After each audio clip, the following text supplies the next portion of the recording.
ब्रह्ममुरारिसुरार्चितलिङ्गं निर्मलभासितशोभितलिङ्गम् जन्मजदुःखविनाशकलिङ्गं तत्प्रणमामि सदा शिवलिङ्गम् देवमुनिप्रवरार्चितलिङ्गं कामदहन करुणाकरलिङ्गम् रावणदर्पविनाशकलिङ्गं तत्प्रणमामि सदा शिवलिङ्गम्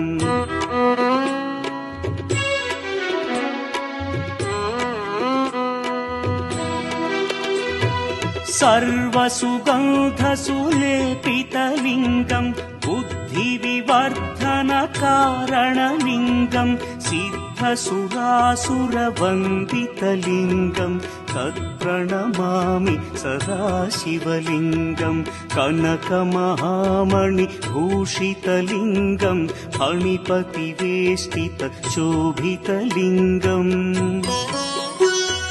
दक्षसुयज्ञविनाशनलिङ्गं तत्प्रणमामि सदा शिवलिङ्गम्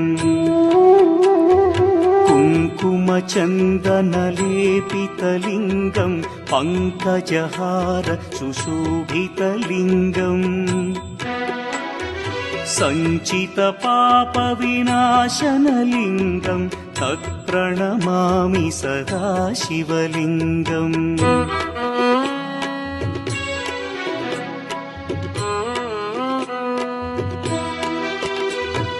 देवगणार्चितसेवितलिङ्गं भावैर्भक्तिभिरेव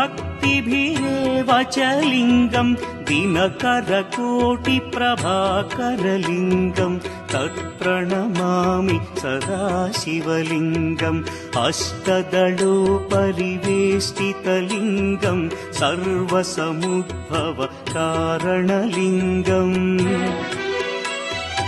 अष्टदरिद्र्यविनाशनलिङ्गं तत्प्रणमामि सदा शिवलिङ्गम्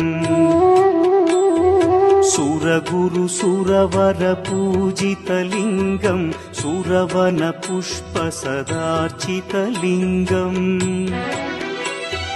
परमपदं परमात्मकलिङ्गं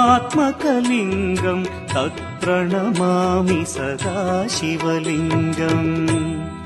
लिङ्गाष्टकमिदं पुण्यं यः पठेच्छिवसन्निधौ शिवलोकमवाप्नोति शिवेन सह मोदते।